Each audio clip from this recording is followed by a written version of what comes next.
Welcome to Health Scan on Andalus television. My name is Futun Sati, and with me on the studio again is Mr. Gerard Kielty. Hello, Gerard. Hello. Hello. It's good to be back again. Nice to have you back. During our first two programs, you explained about how people become unhealthy and why people become unhealthy, and how easy and simple for you to cure them. Could you explain that briefly once again? Yeah, that'd be wonderful. Let's just recap on it, because I'm sure there's a lot of people looking in today that didn't see us previously. Basically, my computerized scanning will identify the cause of the problem. So when we remove the cause of the problem, you haven't got the problem. So you don't need any medication. I see. And how it does that is simple, in terms of explaining it at least. We have the best computer in the world in our brain, in our head, and it's called a brain. And that computer can talk to my computer. It's not my computer, it was developed in America by doctors and computer experts, but it's a computer that can talk to your brain. And we get the most accurate information possible from your brain. Your brain is totally unique. There is nobody else with your brain on the planet. So until we talk and find out what your brain wants, and we can these days, we have the technology.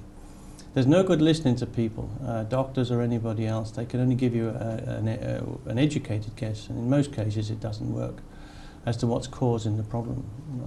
When in fact what they do mostly is give you a remedy for the problem, which is what we've been developed brain-wise to accept, when in fact there is a simpler solution to about 50 different health problems, which I'll go over in a moment. Yes.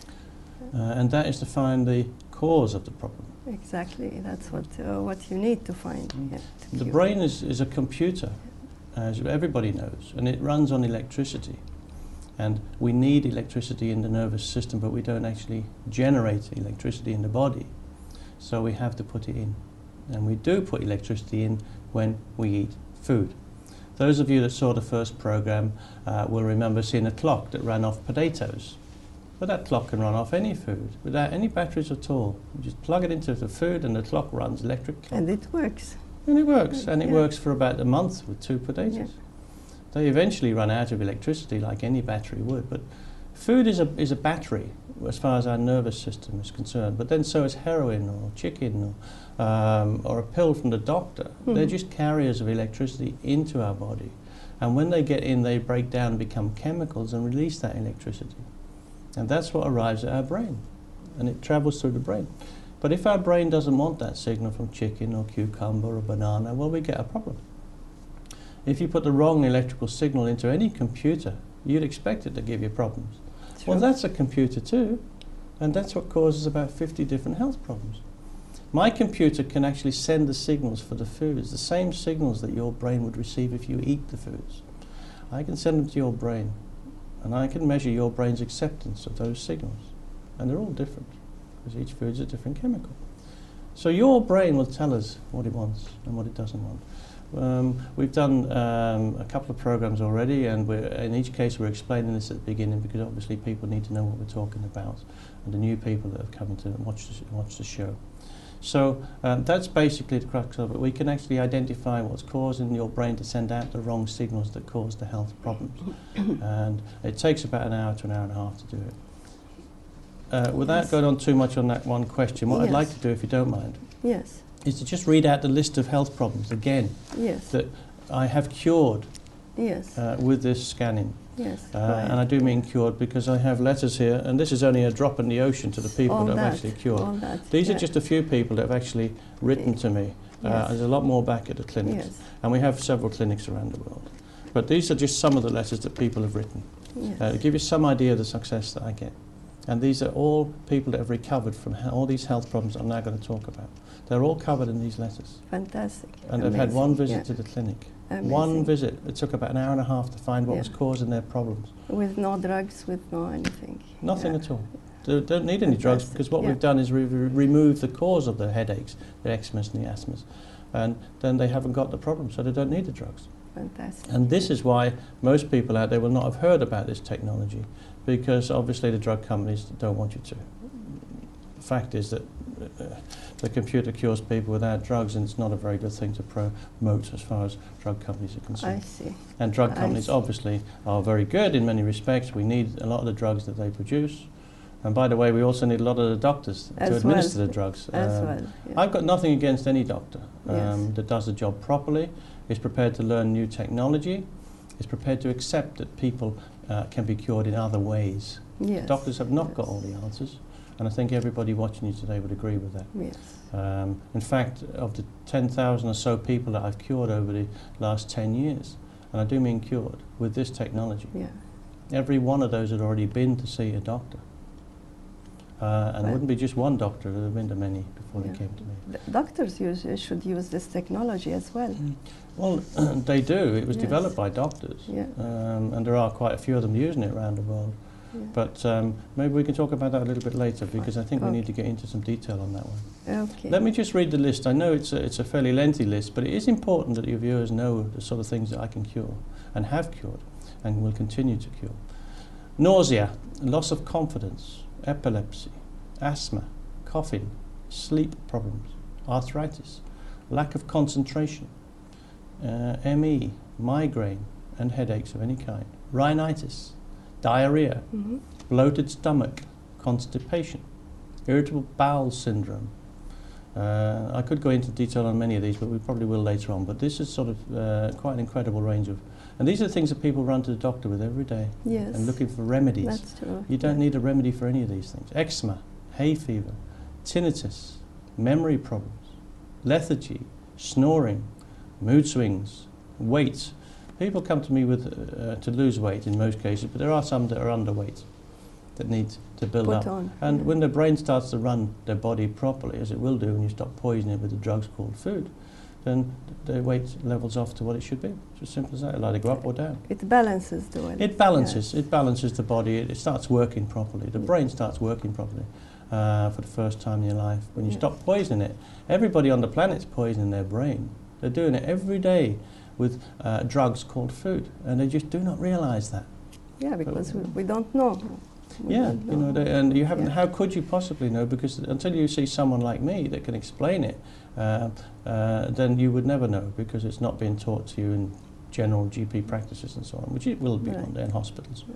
Where are we? Excessive sweating, thrush, vomiting, eye sensitivity, leg and mouth ulcers. These are all health problems I've cured, and I have masses of evidence to prove Quite a lot, Heartburn, BP, blood pressure. It can be up or down. Your brain controls your blood pressure. Hot flushes, dermatitis, irritability. You can get irritable drinking a bottle of gin, or you can get irritable eating a lettuce. If your brain doesn't want that drug, it'll have an effect on your brain. Yeah, amazing. Athlete's foot, libido. You don't need Viagra when you have a scan done. It's quite incredible the difference it makes to your energy levels and libido. Catarrh, depression. Well, if you poisoned your brain deliberately, you'd expect to be depressed. And that's what people are doing every single day, as I said. Unbelievable. Hyperactivity, dizziness, colitis, Crohn's disease, just another bowel disorder. Easiest thing in the world to deal with. But people are queuing up in hospitals all over the world with bowel problems. It's unbelievable how easy it is to deal with it when you know what you're doing and you've got the right technology. Stress, PMT, premenstrual tension, cramp, hemorrhoids, palpitations, panic attacks, sciatica, gout, loss of sense of smell. That was an interesting one. Don't get many of those. That's very interesting, That's very interesting. But those that I have treated have been successful. Quite incredible. But then again, your brain runs that department just like every other department. Well, the brain runs everything in the body, Yeah. The whole thing, Sinusitis and sneezing. There's about 50 different health problems, just over 50 different health problems there that I cure, and I would be happy to treat and know confidently that I can cure them. Fantastic. So, basically, just to recap on that, throughout this whole series of programs, I'm not putting doctors down, I'm just stating facts here that there's new technology out there developed by doctors, used widely by doctors, those that are not employed by National Health Services around the world, of course, private doctors. I'm just introducing the technology to people. I train doctors in this technology. I treat people all over the world for all sorts of health problems. So this is the future of medicine. We hope so. Yeah. We hope so. I want to ask you, what about the cleaning chemical around the house that people always often complain about, that they cause lots of problems to the health?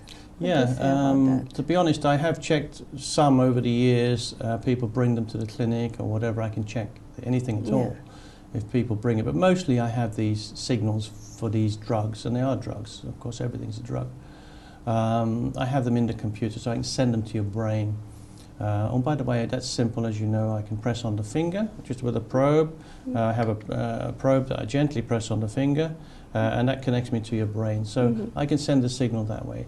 There's no medical examination required. And it's totally painless. I scan 3-year-old children quite happily, as you know. Yes, so you scan babies as well? Yeah, Do you scan babies as babies, well? no problem. Yeah. But really, 2 or 3 years old is probably a bit young, but 3 to 4 years old, if they're sensible enough. All I ask them to do is just sit a little bit still. I can even, I'm not expecting them to sit perfect, but as long as they sit reasonably still, I can work with the finger. But that connects me to the brain. And that computer is talking to my computer. So it's not harmful for babies or anything? No. Yeah. But cleaning chemicals, coming back to your question, cleaning chemicals, generally speaking, don't actually cause any problems. That might be strange to hear, but it's true. They may aggravate the condition that you've got from eating chicken or banana because your brain sent a bad signal to the skin or to the lungs or whatever it happens to be. But they don't cause the problem, they just make it worse. I see to that, how would food intolerance help our immune system? Well, very simply by the fact that the brain runs the immune system. The immune system is made up of a lot of big glands, and several big ones in the body. And they kick out chemistry to kill things that get into the body. And if they can't do the job properly, then we take antibiotics. Which will hopefully do the job for us. But the immune system is the body's natural defense mechanism. And that is run by your brain. Well, if your brain's not working properly because you keep poisoning it every day with drugs called food, then it can't run your immune system very well. And that's why people keep getting colds and sniffles and don't feel good and are up and down and have good days and bad days. Because the body can't fight the bugs that get in there, and they're getting more and more and more as the people get weaker. As well as you check for intolerance of about 100 kind of food, it's interesting that you also check for the level of vitamin and minerals in the body. You check for dust and feathers, cat and dog's hair. Animal usually cause lots of health problems. Isn't that true? Well, to be honest, especially for asthmatic people.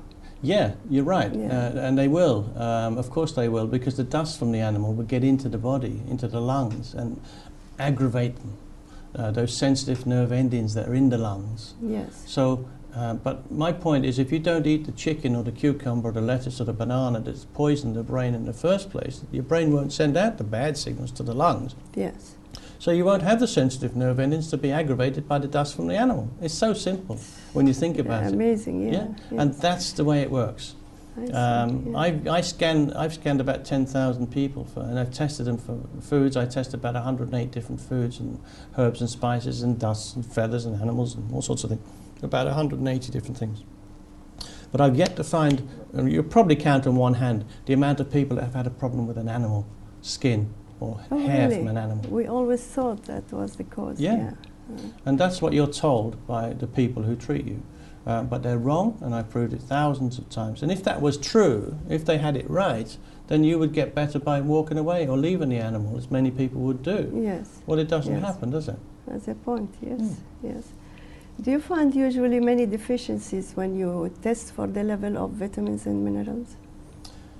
Yes, I do, and this is a very important point, actually. And it's a good question. What we need to do, what everybody should have done, is a test for levels of vitamins and minerals. Vitamins and minerals are the most important things in the human body.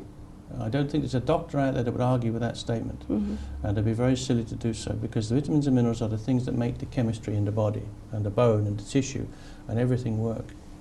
So we have about 86 that I'm aware of from my readings, about 86 vitamins and minerals in the body. But no doctor that I know of checks a patient to see if they have enough of vitamins and minerals. If you're low on a vitamin or a mineral, how can you possibly be healthy? True. And I've tested about 10,000 people for levels of vitamins and minerals, and I find about 1 in every 5 people are deficient. 1 in every 5. That's a lot of people. Amazing, yes, yes. It should be the first test that any doctor does. Check your vitamins and minerals. I often say to people it's like the car, the oil and water in the car. Because many times when you listen to our programs, people listen to our programs, they'll hear me comparing a body to the motor car. You would not believe how similar we are in so many ways. Like a battery that's flat, you jump start it on a car, or you jump start the heart when it's flat and so on. But vitamins and minerals are the body's oil and water. Yeah. The car, you do not drive a car for 30, 40, 50 years and not check the oil and water. True. Well, your vitamins and minerals are your oil and water. Don't wait for them to run down and get a problem before you start looking at them. Fascinating. How about organic food? I'm sure it's very healthy for us, isn't it? That's one of my favourite questions. Yes. I think a quick answer to that one is heroin is organic, so I wouldn't get too into that word if I were you. It's a word that sells products. It's as simple as that. I test organic foods. That's what I scan. That's what comes from my computer. The signals for the foods are organic foods that we put in there, or the people who develop the system put in there. So it's organic foods that are causing the problems, these 50 or so different health problems that I deal with. When they spray them, they just make it worse. They add more chemicals to your body. So, but an organic word or a natural product, there's lots of these weird words that they use to sell products. If somebody thinks it's organic, it's got to be healthy. Well, no, it's not the fact at all. What they should be more concerned about is what is it doing to my brain? It's organic or not organic? Does my brain want that drug? And to what degree can my brain cope with that drug? But nobody checks things like that when they sell them to you. As long as it doesn't kill you, they're okay. You know, you can have them. Yes, amazing. Would the blood test show which food we are intolerant to? No, it wouldn't. No, it wouldn't. It wouldn't. No. You cannot test for electrical resistance, which is what I'm doing in the brain. The signal that comes from the food arriving at your brain, and if your brain wants that signal, you cannot test electrical resistance from measuring blood and testing blood. The only thing you can do is to test for allergic response. You can test for chemicals that are in the blood, and what chemical and to what degree, and the amount of chemical, a specific chemical that's in the blood. Reactions, chemical reactions that go on. But that's nothing to do with food intolerance. That's a food allergy. That's a chemical reaction. But remember, it's your brain that controls all that stuff. The glands that control the immune system and kick out the chemicals. And that's an allergic response. So no is the answer. And probably about a third of the people that I've tested over the years, a third of about 10,000 people or more, will have already been for allergy tests before they came to see me. Yeah. And it obviously didn't work, or they wouldn't have come to see me. I see. Yeah, I see. Would this computerized system testing of yours help conditions and cases such as AIDS and cancer? Good question again. I sometimes get calls for people suffering with these conditions. My standard answer to that is no, I cannot cure AIDS, I cannot cure cancer. I do not want to discuss the possibilities even of me coping with those conditions. They're not things that I would know anything about or would wish to get involved with. That's something for more specialists, doctors and to get involved with. This computer is actually used in that regard by people who specialise in those fields in America. The answer to the question is yes, it would, but not by me. Yeah. It can look at all sorts of things that go on in the body. But what I can do for the people who want to come and see me with those health problems is I can cure all the other things. Yes, and they can start to feel better as a result. And that will help them to cope with the cancer. It will help their body to fight the cancer or the AIDS. It will make their brain more efficient. I see. Simple, really. Think about it. Yeah. Do you prescribe any medication? No, I don't. I'm licensed to. I'm licensed to prescribe homeopathic remedies, and I can make homeopathic remedies on my computer. Well, your brain makes them. Your brain tells my computer what it needs to fix a problem. To put on, But you don't need homeopathic remedies. You don't need conventional medication. You don't need Chinese remedies. You don't need any remedies. when you don't poison your brain because you haven't got the problem in the first place. So again, we're looking at removing the cause of the problem, and that's exactly what we're up to, and it works every time. Yes.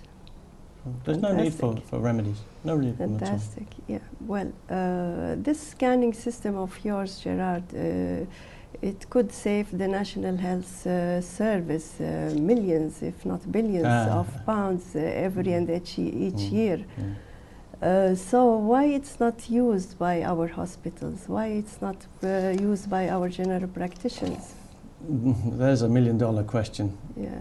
It was developed by doctors, so they can't argue with that one. Yeah. It's widely used by doctors. There's about 500 people, maybe 600 these days that are using it, mostly doctors.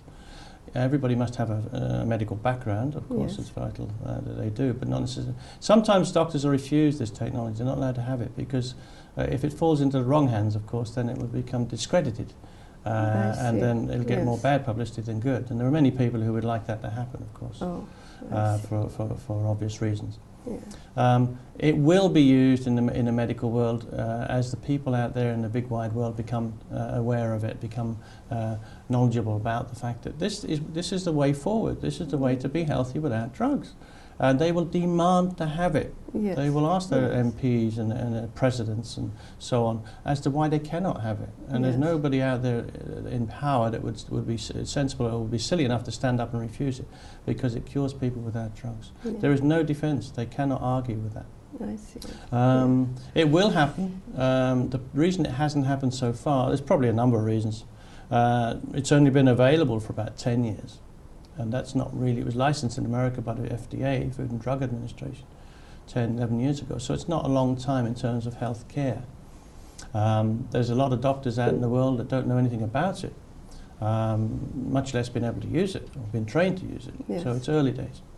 It will happen. It will happen when enough people want it to happen. The trouble at the moment is the powers that be, and I work at very high levels in medicine around the world, and I cure an awful lot of people with a lot of influence.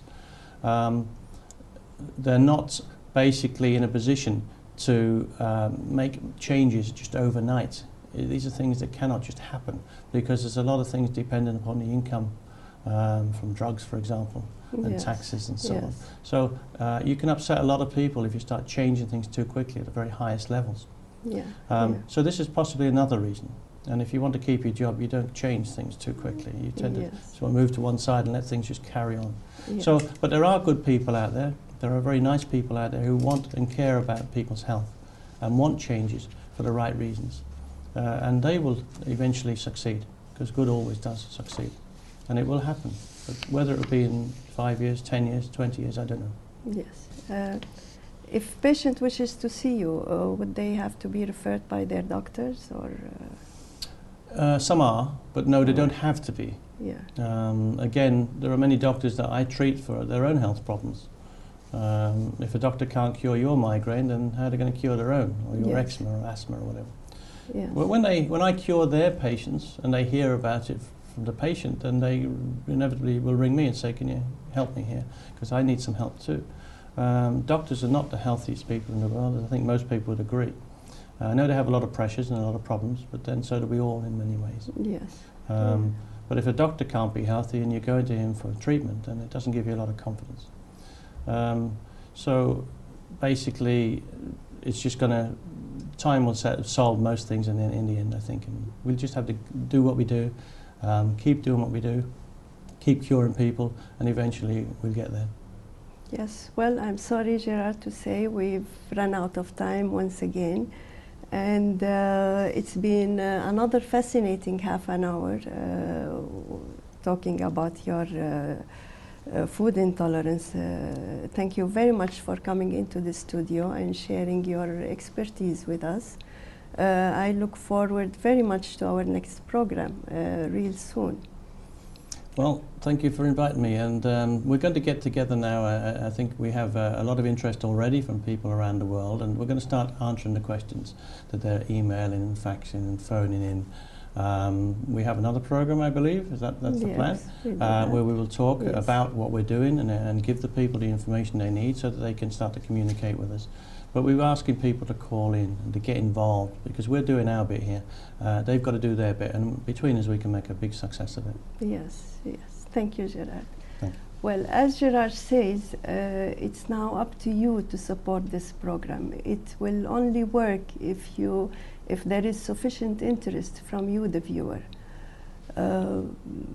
If you want to be healthy, if you want your children to be healthy too, without the use of the drugs, then give this new technology all the support you can. Email, fax, and telephone numbers will be on the screen in a moment. Please contact us. Mr. Kielty will be happy to give his advice on your health problem very soon. Thank you very much for being with us once again, and I wish you all a very good health.